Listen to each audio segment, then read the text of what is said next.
Welcome to another one of our conversations with youth and community workers during this time of COVID-19.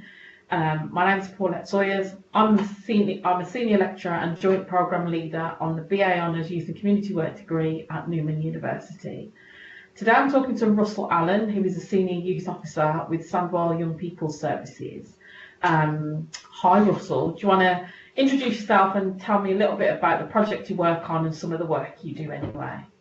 Hi Paulette. My name's Russell Allen. As you mentioned, I'm a senior youth officer for Young People Services. Been doing that for longer than I can care to tell anybody. It's been a while. But I've actually been in youth and community work since I was 16. So I started doing some play scheme work while I was at college, and then progressed obviously into the service full time after I finished college, and then I've worked my way through the service to becoming a senior youth officer. Brilliant. So you're based in Tipton? Yeah, well, our main office base is in Tipton, and it's in our art centre at Conagry Art Centre in Tipton, and I manage for part of my role, I manage the Conagry Youth Art Centre, and also the second part of my role is that I manage the youth bus project. Right. So we've got 2 youth buses that go out around the borough. I also manage that project as well as the art centre, but obviously things have changed a little bit recently, and we're more kind of working a little bit differently at the moment and picked up some different pieces of work. Yeah. So, as you rightly identify, things are a little bit different. So, how have you and your team been coping and managing to still maintain contact with some of the young people who would come to the art centre, or you would meet when the buses are going around the borough? Well, obviously, I think it was a massive challenge for us at the beginning as a whole service, so not just Conagry, but all of our outposted centre-based services in youth clubs, and like I said, the youth bus project, the centre. We've got an outdoor activity centre as well, and detached workers, and I think it was a massive challenge for us right at the beginning when we saw it coming but never thought it was going to happen. So I think that was the thing. So it took us about a week after once the decision was made to close the schools, and up until that point they'd linked us with the schools because obviously the kind of educational part of youth work. So once that decision had been made with the schools, then we knew we'd got to kind of start putting some plans into place, and it took us about a week to kind of get, as a service, to get our heads around how we're going to do, and particularly the very first thing that we kind of talked about was how do we keep contact with some of our more vulnerable young people. Right. That was clear to us from the start that was probably initially at least, that was our main priority.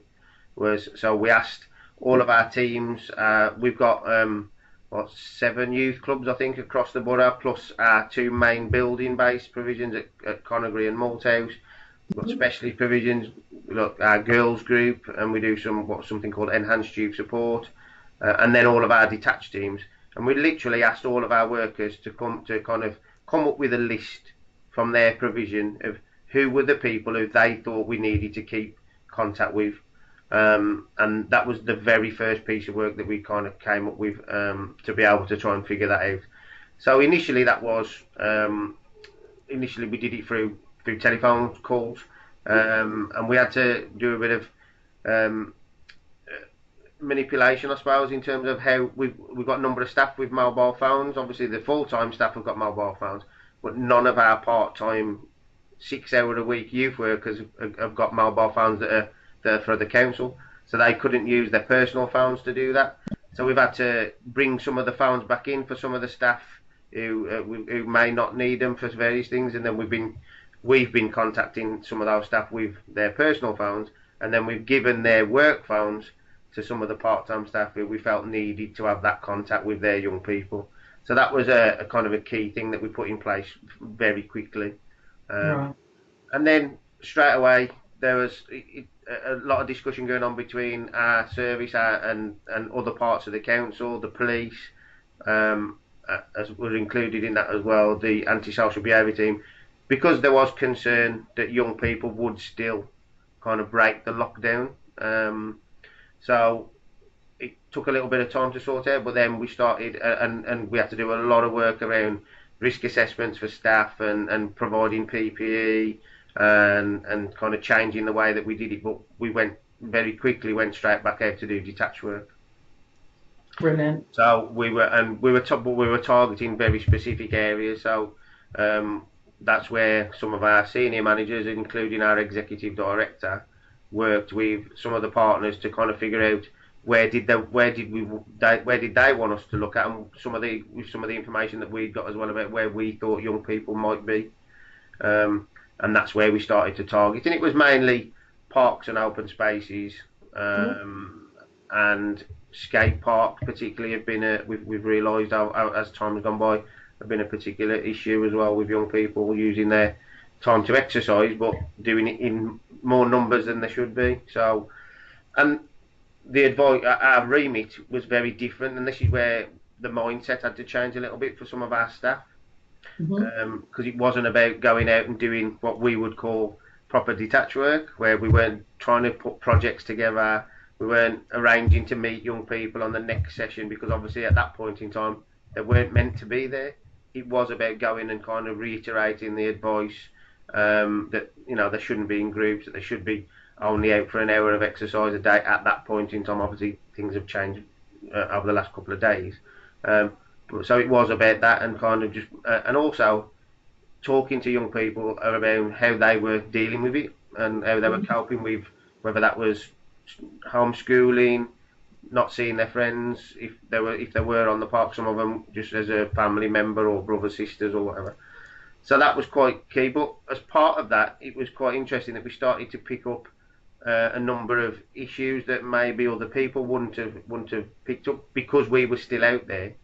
Right. So one of our teams, I think it was in the first week that we were doing detached work, come across a homeless young person, 19 years old, and obviously at that point in time there'd been a big sweep of homeless people, and that homeless people shouldn't be on the streets because of the potential for spreading the virus and whatever, because they went out on the street, and they did a lot of work during that session, because we found out that day that for the services to deal with that person, they need a lot of information. It's not just, oh, there's a homeless person here in Bearwood High Street, and then somebody comes out and sorts it out.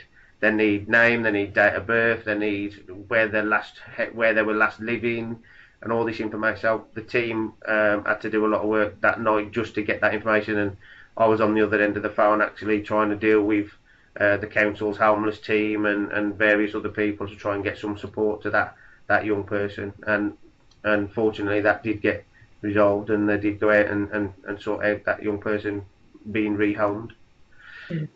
So your presence, so the fact that as a service you were able to respond to the pandemic in a week, which is really good for like across an entire borough, to come up with a strategy of, I guess at first looking at the most vulnerable young people and making sure that there was some kind of connection and contact with them, but also the added issue that you highlighted about the part-time staff not necessarily having the phones, which I guess would have had an impact, because until that was sorted out in some way, the work then falls on the shoulders of the full-time staff, but actually the part-time staff also have really good relationships with the reality is that the part-time staff have got better, in most times, have got better relationships with the young people out there in their provision. They're the guys who are out in the youth clubs, the detached workers who are out on their own patch.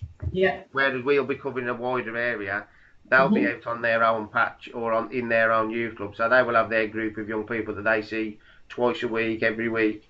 So they have got the relationship. So I think it was key to kind of try and figure out how we could maintain some of that contact with the youth workers that they knew, and that the young people knew. And then I think through the detached work, that was key as well in terms of getting back out there. Obviously, we did go down a route of, it was obviously because of the nature of getting back out there and being with other people, and at that point in time there was a lot of concern around the disease and whatever, that we actually only asked at that point in time for staff who were willing to come and do it. Right. So that was great that we had plenty of staff who were still willing to come out as long as we put all the right systems in place to keep them safe to come out and do the detached work. And even with that, we've picked up in some areas there where we know some of the young people, that we have seen young people who are out who maybe shouldn't have been mixing with young people who are not from their household. But it's really interesting because we picked up in one area actually where we knew a young person whose mom had recently gone through cancer treatment, radiotherapy. So she was very top of the vulnerability list at the time because of her immune system and everything. And we'd seen this young lad, her son, out with two different lots of young people, and obviously we almost, I'm not going to say we read him the riot act, but it weren't far off from that, to be fair, because we knew him very well, so we knew all the circumstances around the family, but also we did pass that information on so that the message got across from maybe some people who had got a little bit more of a say than we had in terms of him staying in, purely on the basis that we knew we needed to protect his mum because of her situation, because they're a large family as well, got 5 or 6 children in the house, so there was also other concerns about spreading it around the family and stuff. So that was really important. And again, I think nobody else would have known that if our detached team hadn't come across that young person. Absolutely. Even the police who would have been driving around, and we know that the police had spoke to various young people, wouldn't have known his personal circumstances, but because it was our youth workers who were out there who knew the young person from their relationship with him they'd had from doing detached work on the estate and on the youth bus, that they knew the situation, so they were able to kind of figure out the best way forward for that family. But then we had a mom who was struggling to sort out the preschool meals. Right, yes. Who saw us out on detached because we wear uniform as well. Like, this is the T-shirt that we wear that I've got on today, but we've got jackets as well, and with youth worker that wrote on the back so people know basically who we are when we're out.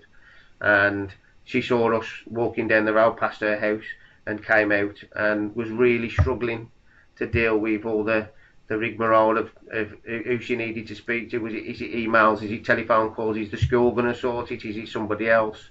And she was just really kind of struggling with it all. So we passed the information on through, and it went straight through the director of our executive director of education, and I got a message back saying it's being sorted. Yeah. Because she just was, she couldn't figure her way through all the admin, I suppose, of trying to get it all sorted. And for that family, it was a big deal. Yeah, 100%. So it wasn't. So I guess what you're showing then is that as youth workers and as a youth work team and the detached team, it isn't just the young people. It spreads wider to the community because they recognise you as well, recognise that you've got a relationship with their children, but also that you're not just there for just the young people. It stems to the families, and you get to know the local area and everybody who's in there. Absolutely. I mean that particular mom is we've worked with her family. A daughter we've known for about 4 years, probably on and off, and her son now is probably who we work with more than and probably for the last 2 years, maybe 2.5 years with her younger son. So she knows us really well. The impact in that particular estate that I'm talking about, they know us very well. The whole estate know us very well. We've been going there. It's an estate that we know that we need to continue working on and have done for some years now. We've detached. It's one of the places that gets a regular visit from the youth bus every week. So that's been a real positive. But there's loads of different things that, like, I think we've got youth workers that specifically deal with young people who in leaving care situations. Right. So we've got a team of youth workers who work with young people who are in training flats. So they've left the care structure, gone into training flats. But these are really vulnerable young people. So when we were talking about vulnerable young people earlier, this was probably the #1 priority group in some ways, because they're having to try and figure out, and we work with them anyway because they can't figure out how to manage their budgets, how to make sure they've got enough money for food and gas and electric and all that kind of stuff. And so our team have obviously straight away realised that they've got to figure out how to continue to work with them, but with social distancing and all that kind of stuff. So we've got a specific team who've been really amazing, to be fair, in terms of how they've managed to keep contact with that group of young people, to continue to provide them with the support, particularly around food parcels Yeah. and like the basic amenities like gas and electric, because that's the bit that these guys, a lot of the young people tend to fall down on, is that they'll suddenly realise it's another how many days till they get the next lot of money and they've got no food or they've got no gas. And then they've also there's a young person who's in that structure who's also they just found out they were pregnant, so now they're supporting her with some of that side of it as well, and health appointments and all that kind of stuff, because they're the bits that kind of get on top of young people and don't realise how to figure their way through.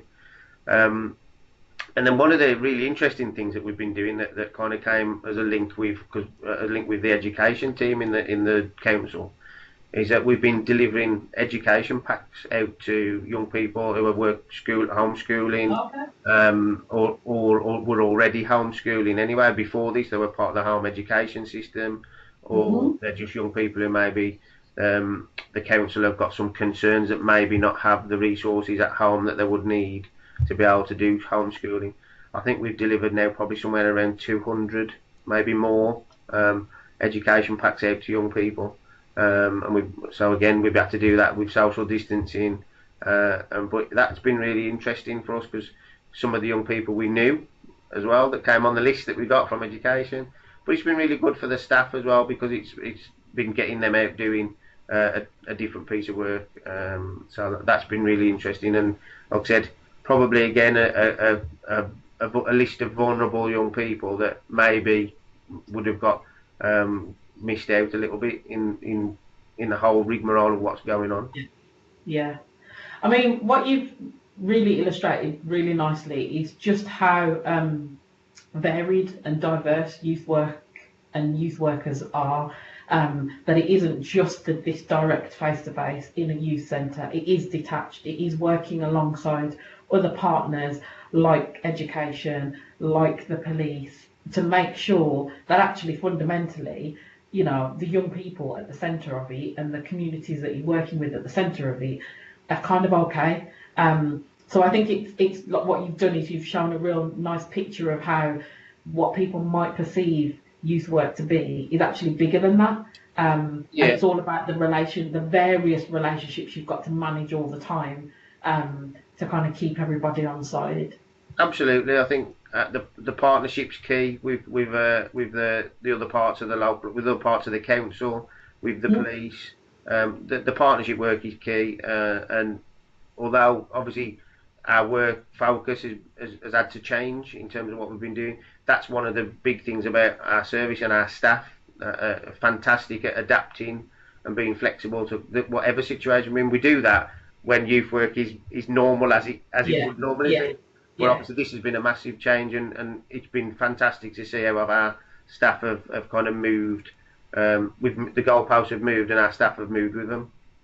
We've been one of the things that we're not very good at, or we probably have not been very good at in the past, is online, social media.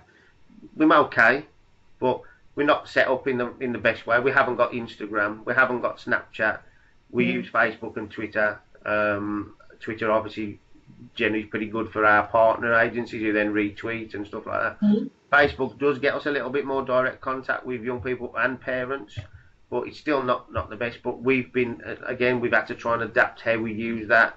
So we've had our part-time youth workers maybe who are doing some work from home. We've been doing videos, setting young people challenges and little tasks to do and exercise routines,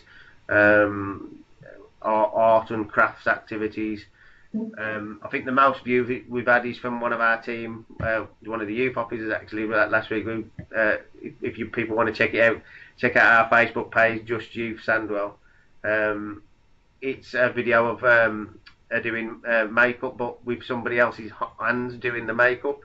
Right. It's absolutely brilliant. But it's just, and I think it's really key for our staff, our part-time staff as well, to get on the screen so that their young people see them directly. that's been really key for us to try to move that strategy, and we're working every single day now to see how can we improve our online platforms to young people, because we know things ain't going to get back to normal for a little while, particularly in terms of face-to-face contact with young people and that kind of open access provision that youth work is well known for. So I'm not sure how long it's going to be before we can actually get back to that kind of stuff.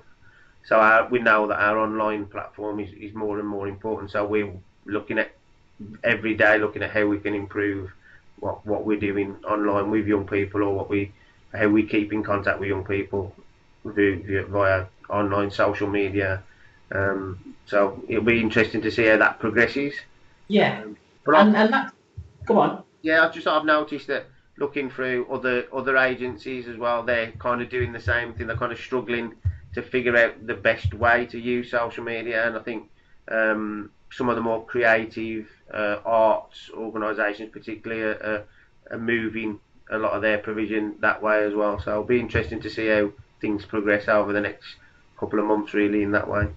So I wanted you to think about when we do get to our new normal, whatever that looks like, post the pandemic, and reaching a point where we can do that face-to-face and being in space without necessarily having to distance 2 meters and all of that sort of stuff. Do you see that there's a role for youth and community workers when we're coming out the other side? And if you do, what do you think that's going to look like in Sandwell? Absolutely. I think for young people particularly, this has been a massive upheaval for them in terms of, although people might not realise it, young people do actually quite like routine and that kind of thing to their daily life, so school. So it's going to be a massive adjustment for young people to suddenly, who've been off school for by the time, if some of them don't go back till possibly September or even later, to go back to school and kind of get back into that routine, which they've now kind of out of. Even my own daughter, homeschooling is really good, and she's been working really hard, but the routine is completely different, because we're working, both my wife and myself are working, so everything's going to be different for them for when they go back to school. We've got some concerns about young people and kind of employment and that kind of thing, because even some of the kind of part-time jobs that young people might get while they're studying at college, so things like, I don't know, your McDonald's and JD Sports, they're not going to be employing the numbers of people that they did previously, because they're not going to be open in the same way as everything. There is going to be restricted place for some time. So we know young people are going to have concerns around where am I getting that little bit of money coming from that I needed to do X, Y, Z. And in general, I think what's been good about, if there's anything good about this current situation, is that we have seen that kind of community spirit coming back a little bit that maybe had gone away from this country for a while. So where we've seen the clapping for the key workers on a Thursday night, and the streets out and the street parties from VE Day, maybe this is an opportunity, I suppose, for youth workers and community workers to capitalise on some of that spirit that seems to have come back a little bit. And we have the opportunity to kind of capitalise on that. It's just how we kind of get to the point where, one, that we get young people back into provision and letting young people know that we're back and they can come back and things are kind of getting back to normal a little bit. But yeah, there's a number of challenges for young people that youth workers are gonna need to pick up with them when the time comes. So I think our relationship with young people is, and this is the bit where sometimes I think I have to explain to people who don't know anything about youth work, who think that youth work is just that kind of, put your arm around a young person, come on, don't worry, our kid, it'll be all right. That's not the case. That actually, with a lot of young people, particularly young people who are struggling or getting themselves into different situations that maybe are not good for them, that we are sometimes the only person who actually gives them those kind of guidelines. We might be the only person in their life who's actually saying to them, that's probably not the best way to go. Maybe have a think about trying this instead, because they might not be getting that support from anywhere else. Schools, unfortunately, are a little quick nowadays to kind of try and push those young people to one side, because they need, for various reasons, because they need to concentrate on qualifications and all that kind of stuff. And so if they get young people, they tend to kind of push them to one side, and sometimes they get obviously excluded altogether. They might not be getting that support at home from parents. So the youth work element and community workers, it's so key that we are there for these young people who are going to have a whole, even the new normal is not going to be the old normal, and how they make sense of it all. And I think we will be key, and youth work in general will be key to kind of young people trying to figure out their way forward. Brilliant. Thank you so much for talking to me today, Russell. It's been really interesting, and particularly how Sandwell have tackled this situation, but how you can also see, you're thinking it through already, what we're going to be doing on the other side, which is, I think, is also extremely important. If you're interested in the BA Honours Youth and Community Work degree at Newman University, please click the link in the description box below, and you can also click for the Facebook information for Sandwell Youth Service, Sandwell Young People Services in the box below. Thank you for listening.